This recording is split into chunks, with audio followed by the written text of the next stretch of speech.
Mana kamano wadhi nyime gi weche mantiere. June Moi ma en nyar manosenindo jatend piny Kenya machon Daniel Arap Moi iko e kar yweyo mare mogik kawuono e pare ma Bahati e kaunti ma Nakuru. Wede kod osiepe oyuore nyasi mar alam e alap ma mbalariany ma Kabarak. Jafwambo marwa Marian Nyambura nitiere e alworano kendo wabro miye thuolo mondo mi onyiswa ne. Labda Marian, ungetufahamisha shughuli nzima ya mazishi inaendeleaje na labda wageni tajika ambao wameweza kuhudhuria mazishi hayo? Amosi Milton, naam, ni kwa kweli kuwa tunakuja moja kwa moja kutoka uwanja wa chuo kikuu cha Kabarak ambapo ibada ya wafu ya mwenda zake June Moi inaendelea ama iko karibu kukamilika. Muda wote kuanzia sasa itakamilika. Ilikuwa ibada ambayo inaongozwa na Justus Mutuku ambaye ni kasisi wa kanisa la AIC. June Moi alifariki tarehe 11 mwezi huu akiwa mwenye umri wa miaka 60 baada ya kuugua. Alipofika hospitalini, madaktari wakasema kuwa ameaga dunia. Kufikia sasa wale viongozi ambao tumeweza kuona, wengi wao wakiwa wa mrengo wa Azimio, wakiongozwa na kinara wa Wiper Kalonzo Musyoka, vile vile kinara wa DAP-K Eugene Wamalwa.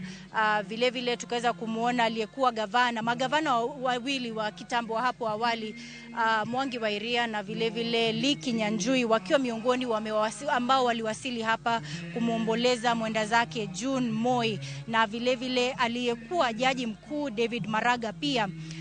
Katika masuala haya tukiweza kusikiza risala za rambirambi zilizotolewa, kianza na mwanao wa kipekee wa June Moi ambaye anaitwa Paula Susan.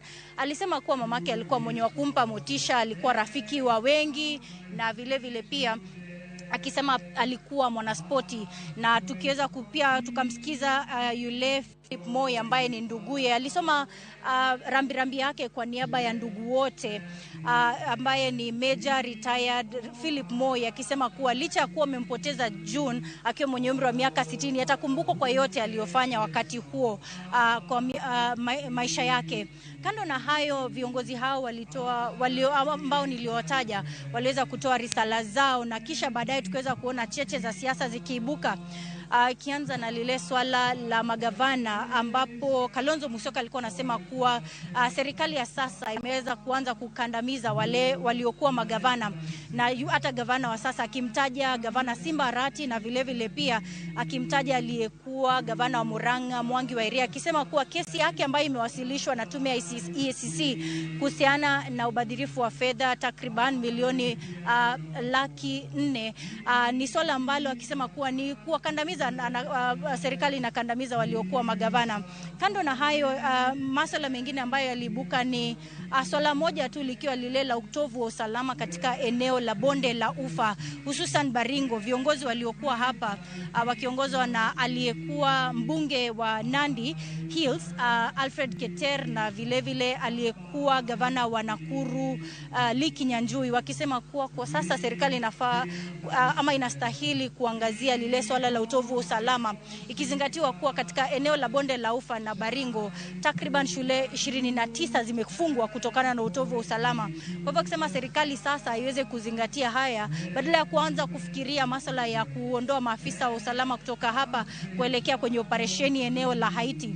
Kwa hivyo kando na hayo, swala ambalo tumeweza kusikiza kutoka kwa wengi ni kuwa, ama kile ambacho kimeibuka hii leo ni kuwa June Moi alikuwa mchache wa maneno, alikuwa mtu mcheshi, alikuwa mama wa mwanao Paula Susan, alikuwa dada, na vile vile pia alikuwa anapendwa na wengi ambao wamefika hapa na kumwomboleza.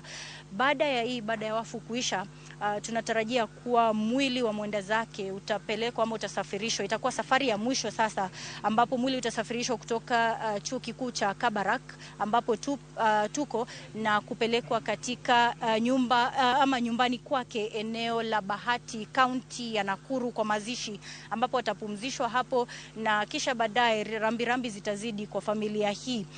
Ni swala tu ambalo tutazidi kuangazia na kujuza mtazamaji wetu mengi zaidi katika taarifa zetu za hapo baadaye. Kwako Milton. Erokamano Mary, and thank you muno tokuonana rũciũ. Erokamano Mary Ann Nyambura.